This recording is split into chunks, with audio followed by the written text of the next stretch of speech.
ማሪ 50,000 ድራም እኮ ምንም ነው። 50,000 ድራም ኢትዮጵያ ውሰጁ ምንድነው የሚያደርገው?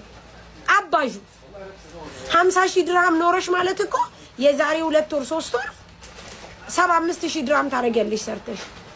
ወይዬ ሰላም ነው እንጀራ አልቋል። 50,000 ምንም ነው እንዴ? አይምሮሽን 50,000 ብዙ ነው ብለሽ ለምን ትገድቢዋለሽ?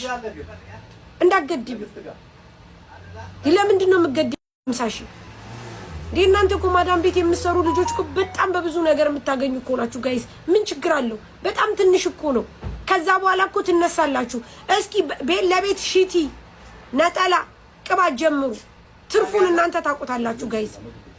ይሄ ሁሉ ሰው ትርፍ ሳይኖረው ነው ከቤት ለቤት ተነስቶ እዚች ቤት ላይ ደርድሮ 8 6 ሾፕ 6 7 ደርድሮ ከዛ በኋላ ሱቅ የሚከፍተው ቢያዋጣው ነው ባያዋጣው? ጋይስ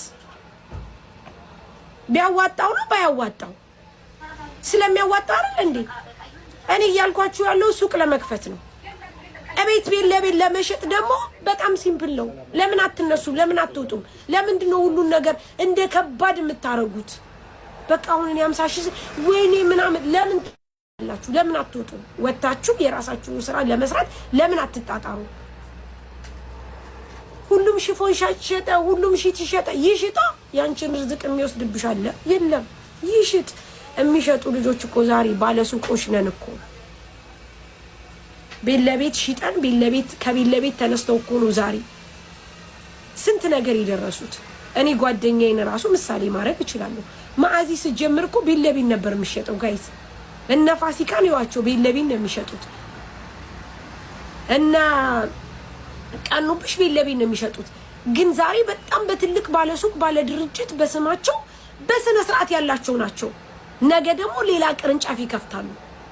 ቢኮዝ ኢስ ትንሽ ነገር ነው። እናንተ ለመስራት አላማ ካላችሁ ከጎበዛችሁ ከስተመር አያያዝ እንትን ካላችሁ አንቺ ሳው ማር እኔ ቤት ለቤት አልሰራውም። ሰው ቤት ተቀጥሬ የሰራውኝ እንጂ የቤት ሽያጭ አልሸጥኩም። ሰው ቤት ግን ተቀጥሬ የሰራው። ከዛ በኋላ ለራሴ ወጣሁኝ። ማንም ሰው ትርፋማ ሳይሆን አይሰራም ጋይስ። ትርፋማ ሲሆን ነው የሚሰራው። ነገ ደግሞ እነዚህ ቤት ለቤት የምታያቸው ልጆች የራሳቸውን ነገር ከፍተው ታያዋቸዋላችሁ። ለምሳሌ አሁን እዚህ ባልትና ያለው 18 ባልትና ካለው ሁሉም ባልትና ሆነ፣ ምንም ችግር የለም ይሁን። ለምን በሚሊዮን የሚቆጠር ባልትና አይሆንም?